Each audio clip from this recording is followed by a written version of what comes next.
Alright, welcome back. And today, let's talk about dopamine. Because, yeah,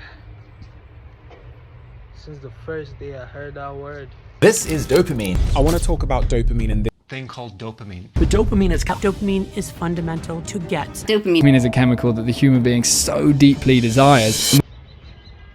I had to do my own research and then try to come up with a simpler explanation. I mean, dopamine, what does it do? What triggers it? And then, is it good? Is it bad? And if it is good, how can we increase it? And then there's also that question of, if it's bad, how can we stop it? How can we get control? And I don't know why the sun is nice though, but it seems like it's too bright for my eyes, so that's why I keep looking like I'm squeezing my eyes. But yeah, so basically I had to go on Google, right? And the definition I got there was, okay, it's a type of neurotransmitter. It plays a role in many important body functions, including movement, memory, pleasurable reward, and motivation. So I was like, cool, I sort of get it, but then that was not a lot, right? So I had to do my own research and then try to make it as simple as possible, because I wish someone explained it to me this way.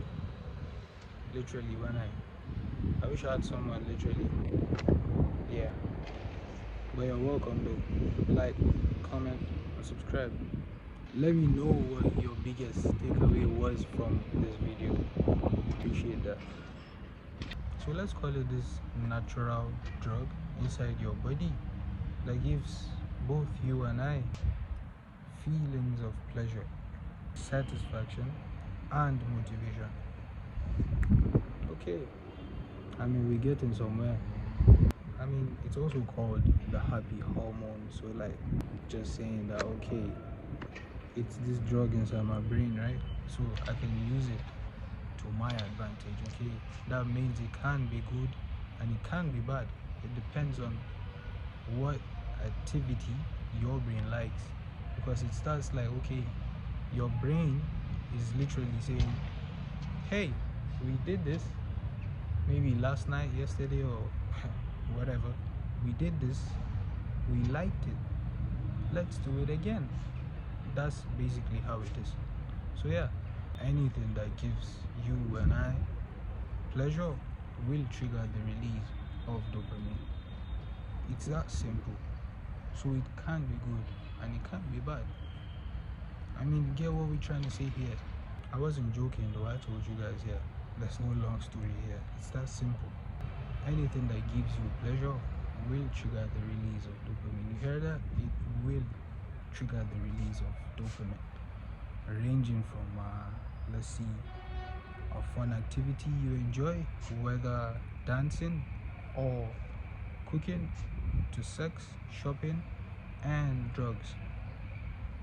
Yeah, it basically activates the reward pathway in the brain. So it actually holds some power. I mean, it can do something though if you don't have some control over it, because it's the first dose the brain gets here, that's where it sets the release of that amount of dopamine. But then the moment the brain gets that same dosage, it no longer gets that same excitement or release or feeling you were expected to get. So in order to get more of that feeling, you have to do more of that activity or habit, or yeah, I mean, it's also part of the 5 love hormones. So yeah, now I see for sure it definitely holds some power. So I had to know how can I get more control over it, because yeah, you can't get rid of dopamine. So yeah, you have to be the one to schedule the way you resist it, around that schedule, and you find this Some of you might already know this, but yeah, the brain knows and loves pleasure. Yeah, whether good or bad, the brain just does, and that's just how it is. One simple example of how dopamine can trick your brain is, okay, let's say you might know that you need to start going to the gym, right, or exercising, and you also know that you need to start eating healthier, and that type of example. You look at that very moment when you're feeling hungry. That very moment when you're feeling hungry, the only thing your brain is thinking about is that next big fuel. I mean, there's different types of junk food though you can indulge in. So it's just an example. Any thought that comes telling you to stay strong will definitely be followed with an excuse. And that's how I saw the patterns too, literally. It was funny and interesting, literally finding out about something that was in me that I did not know of before though. And before even doing the research, as I was doing the research, realizing that I was already deep in its traps, because we live in a world that is designed. When I say design, we don't even have to get into that today. That's a whole separate big discussion, man. So it might be the cost, it might be how long it will take to get that specific junk food you craving for at that very moment, but it wouldn't even matter at that moment. You get, I'm sure you guys have, and if you've had one of these moments, let me know in the comments if you've had one of these moments, because at that very moment you're just thinking of that. The brain will push until it gets that regular dose, and that's just how it works. So you just have to find ways to control it, ways to resist, and install that delayed gratification system in your head, man. Because bro, not being in control, trust me, feels definitely like I don't respect myself enough, or I don't love myself enough. That's really how not being in control feels like to me. So how do we get that control we're talking about? I mean, you have to start noticing the patterns. There will definitely be that pattern. Your brain knows, okay, this is a cue. How you start getting, maybe it was just it might just be a TikTok, it might be as simple as a KFC ad. You just go on IG, and you guys know how they got us with the algorithm. I already said it's whole separate discussion, so not today. But it's like the moment the brain gets that cue, let's just call it the cue, because the moment it gets that cue, it remembers that feeling, that same dose. Okay, somehow you find yourself, maybe you were actually concentrated doing something, you're actually doing some work or some project, and then before you know it, you get distracted. It just happens. I get it. And there's always a task we could be getting checked off the list. It's up to you to see how it fits into your daily schedule. It's up to you to see, because you wake up in the morning, you have this much amount of dopamine.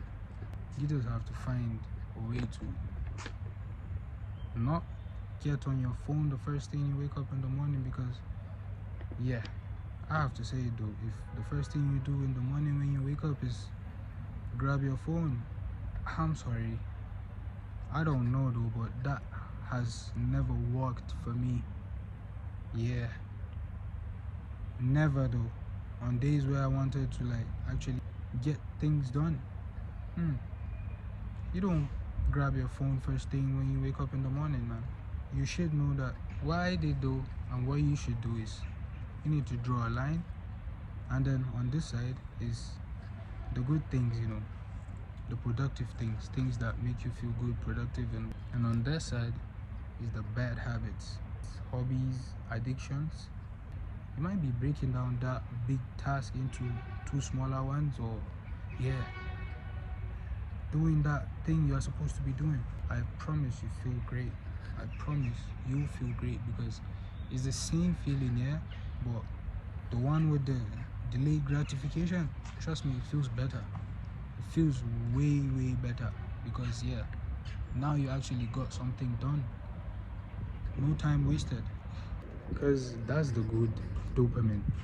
And the brain will always choose comfort over stress or discomfort, and comfort is the enemy of success.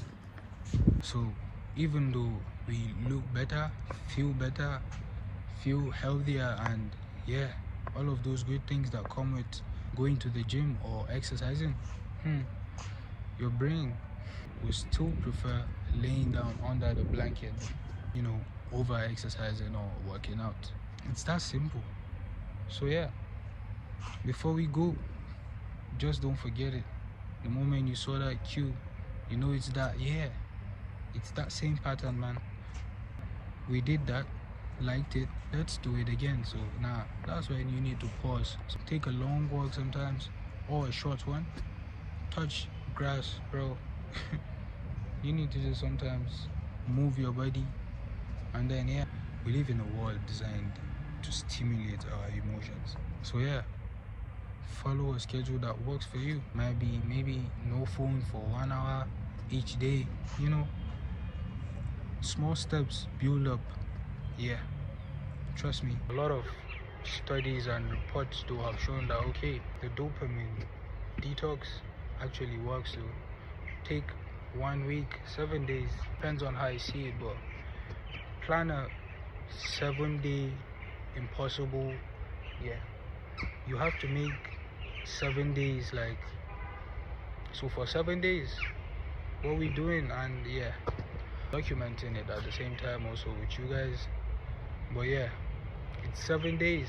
So for me, for those 7 days, just an example, there's no watching YouTube when I'm trying to have that meal. Instead of having that meal while watching YouTube, I might do that while going to a public garden or something like that, getting in touch with nature. It has to be in my schedule, your own schedule though, like I said, how it best fits. But basically anything that can distract you from listening to music, watching YouTube, porn, and eating or consuming junk food, of course. So for 7 days, you have to literally make that list. Shout out Jordan Brown. You have to make that list literally look like an impossible list, something you cannot do, because that's how it's supposed to be. After those 7 days, I promise you'll feel great. Definitely, because you're actually doing big tasks that you're supposed to do and get done, and after those 7 days you actually look back and see how much you've actually done. It's truly a blessing. Small steps build up. So I hope this helps someone, anyone, and that like button